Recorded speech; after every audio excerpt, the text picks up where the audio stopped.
திமுக என்றாலே அது ஒரு டிராமா கம்பெனி, நாடக கம்பெனின்னு சொல்லுவோம். இன்னைக்கு வேங்கை வயல் நிகழ்வுக்கு தமிழக காவல்துறை எழுதியிருக்கக்கூடிய அந்த கதை திரைக்கதை வசனம் கலைஞர் கருணாநிதி அவர்கள் எழுதக்கூடிய கதை திரைக்கதை வசனத்தை மிஞ்சக்கூடிய ஒரு விஷயத்தை தமிழகத்தில் கிடையாது. யாருக்கும் இதன் மீது நம்பிக்கை இருக்க போவதில்லை.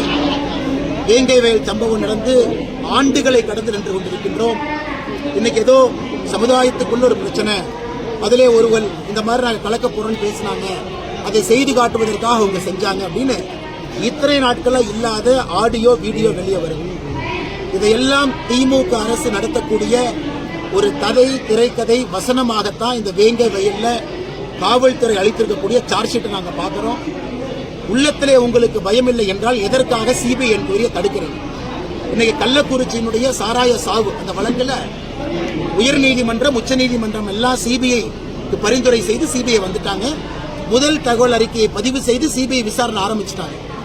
உண்மையாலும் வெளிப்படைத்தன்மையாக இருக்கக்கூடிய திமுக அரசு இருந்தால் எதற்காக சிபிஐ விசாரணை நீங்க தடுக்கணும்? கூட்டணி கட்சியாக இருக்கக்கூடிய திருமாவளவன் அதை ஏத்துக்கலாம், கூட்டணி கட்சியாக இருக்கக்கூடிய கம்யூனிஸ்ட் ஏத்துக்கலாம், எதிர்கட்சிகள் நாங்க யார் ஏத்துக்கல, ஏன் வேங்கை வயலில் இருக்கக்கூடிய மக்களை ஏத்துக்கலாம். அப்ப யாருடைய கண்ணை துடைப்பதற்காக இது போன்ற போலித்தனமான செயல்ல திமுக அரசு ஈடுபட்டிருக்கின்றார்கள் என்பதை அவர்கள் தான் தெளிவுபடுத்தினார். அதிமுக கூட்டணி தொடர்பாக அவர்கிட்ட பேசினாலே போதும், நாங்க ரைடு விட வேண்டியதில்லை அப்படின்ற ஒரு பதிவு பண்ணியிருக்காரு. ரைடு விடுறதுக்கெல்லாம் நயினார் அன்னைக்கு எந்த அதிகாரம் இல்லைங்கண்ணா. அடுத்த கேள்வி, திருப்பூர்ல அரசு விழாக்கள்ல இந்துக்களையும் RSS இழிவுபடுத்தியே பேசிட்டு இருக்காங்க, அதை பத்தி உங்களுடைய கருத்து?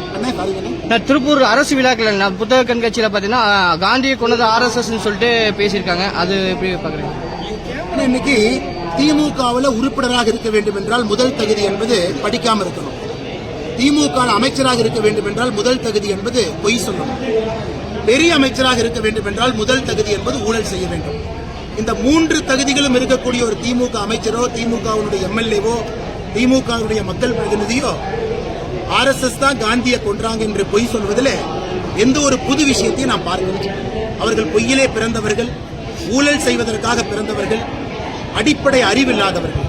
அதனால் அவங்க சொல்வதை பெரிதாக பொருட்படுத்த வேண்டாம் என்பது என்னுடைய கேள்வி. அரசு விழாவில் அப்படி நடந்தது. அரசு விழாவில் யார் பேசினாங்க?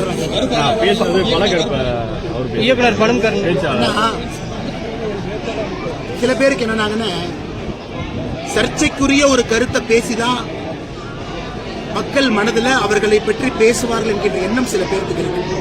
சர்ச்சைக்குரிய கருத்து நீங்க சொல்லக்கூடிய எந்த தலைவர் பேரையும் நான் பயன்படுத்தல.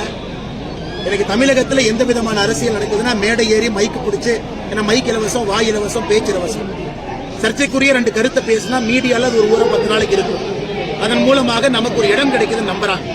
அதெல்லாம் எந்த தலைவர்களையும் எங்கேயும் அது கொண்டு செல்ல போவது கிடையாது.